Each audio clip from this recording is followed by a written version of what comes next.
Hello again everyone, welcome to another Transformers review. This is Graham, also known as the Collector 75. Right, today's figure that I'm going to be reviewing is Generation 1 Galvatron.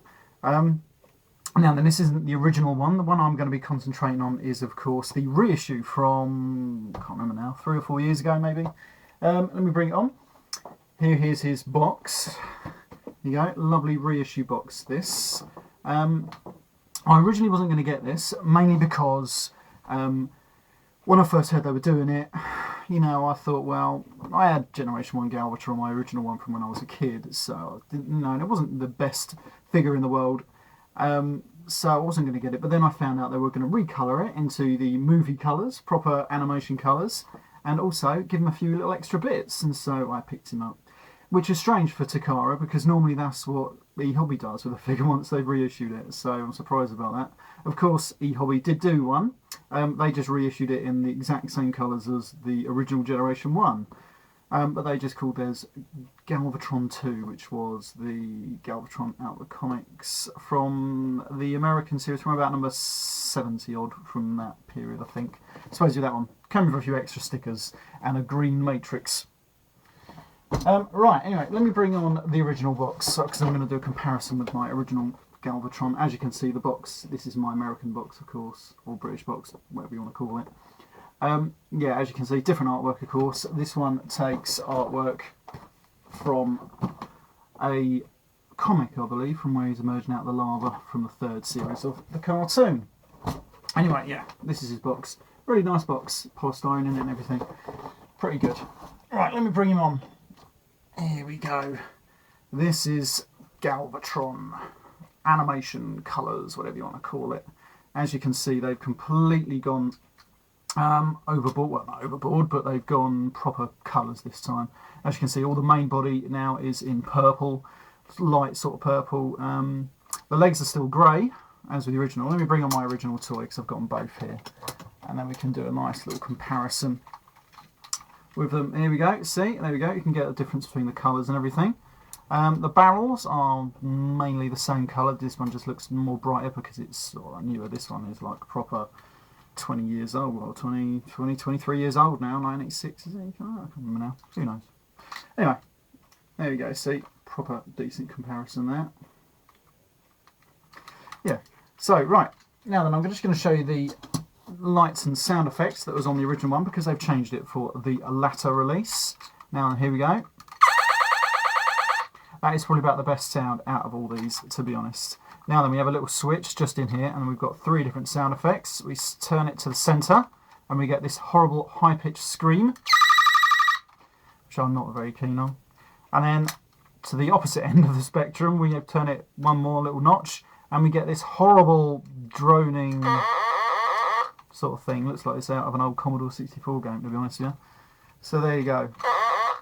Anyway, right, we're going to put him to the side, and then we're going to come on to this little fella. Now then, have I got it in the right place? Now then, I believe we still have the 3 little notches for the 3 different sound effects, but now they're all completely different. I believe I've got this one already on the plasma blast sort of thing. There you go. See, completely different.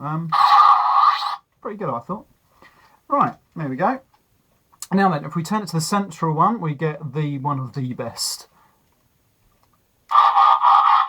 Hey, see the classic transformation noise. Absolutely fantastic stuff.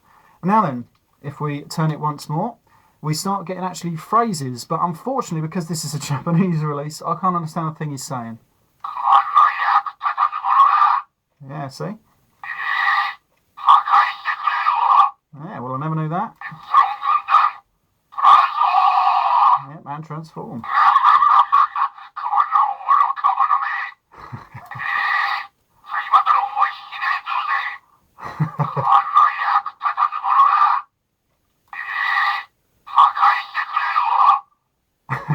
I think that was about it. I think we... Yeah, there we go. Been through them all now. But still really, really good. I think he's got about 7 different phrases there. It'd be nice if they'd done it in English, but considering now it's a Japanese toy, you can't blame the Japanese for having a Japanese voice, can you? But there we go.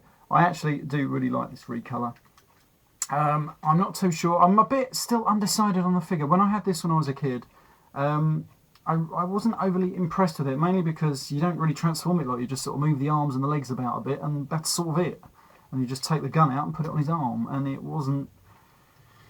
I mean, because you know, I love playing with Megatron, and Megatron's transformation is just complicated. Well, for when I was a kid, anyway. But this was just overly simplistic. But I mean, saying that, but he's still a good toy. I mean, you know, he's got a good. This is his, obviously his cannon mode, which is, you know, really, really good. Like 3 sort of wheeled cannon mode. You know, it's pretty good. So let me take him now to his laser pistol mode, which isn't just that much different, really. We just simply fold up the arms. Let me get this so we can go on the camera. There we go. Just fold up the arms. Get the little tracks. Rotate them all around to there. And then we do the same on the other side. Just put his arms there. Get the tracks. Rotate them all around. So they're quite well articulated. Just push them out to the front there. Like so. And then we get this and we just rotate it into that position. So that gives us his laser cannon mode, which isn't a bad little mode, really. I had a little bit of fun with it when I was a kid. Of course, I'm going to have to put this back because otherwise it will just seem silly doing a strange sort of talking thing.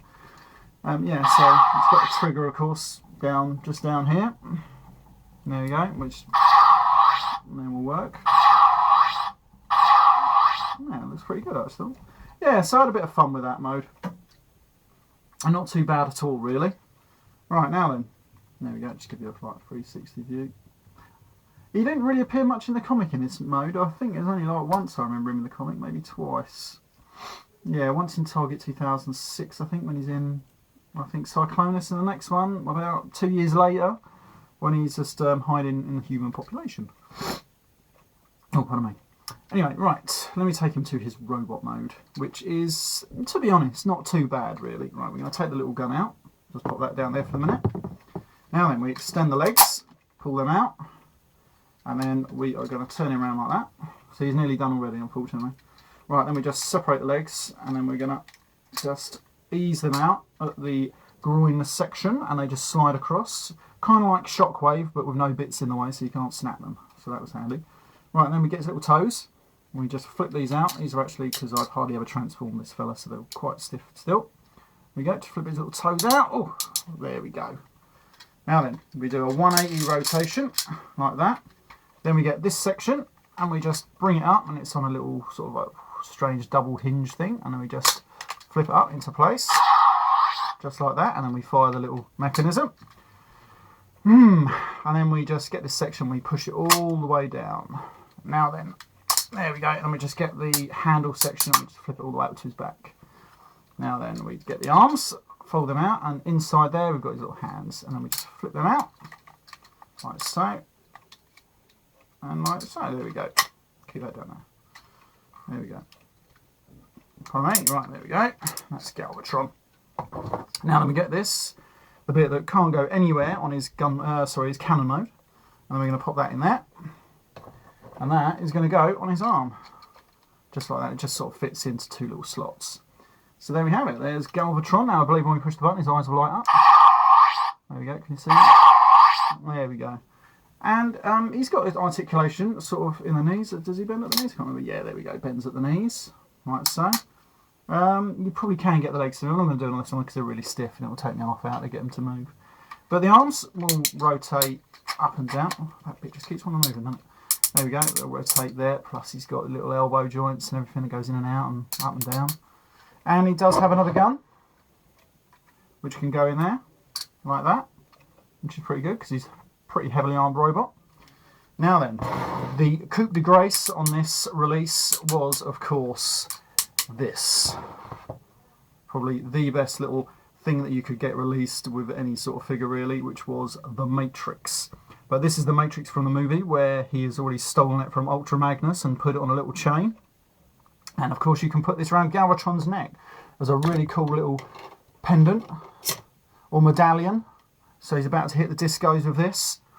Here he goes. It looks really, really good. I do like him with that. He looks pretty smart. Absolutely fantastic. One of the reasons why I actually got the reissue in the first place, apart from the colour change, but when they said they're releasing it with the Matrix, like that, absolutely fantastic. There we go. And the thing is, it's actually made of proper metal, which is really, really good, so it's nice and heavy. I had to put the little blue stickers on myself to give it that little matrixy effect, because it was all just sort of like gold chrome painted over the metal. So, and I thought that looked a bit crap, so I just cut out some little blue stickers myself, put it around it. It took me bloody ages.